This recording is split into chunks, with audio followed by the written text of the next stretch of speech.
Welcome back to Teach Me How to Clean. Today I'm sharing with you guys a ceiling fan cleaning hack that everybody should know. Nobody likes climbing up on top of their ceiling fan and dusting it all of the time, and these things collect dust like crazy.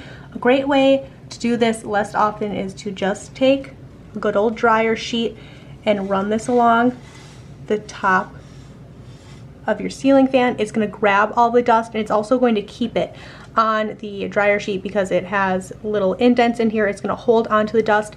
The fabric softener that is on dryer sheets, which helps with static in the dryer, is also great for repelling dust. It creates a little bit of a film on top of whatever you're dusting and will keep that surface so that the dust can't stick to it.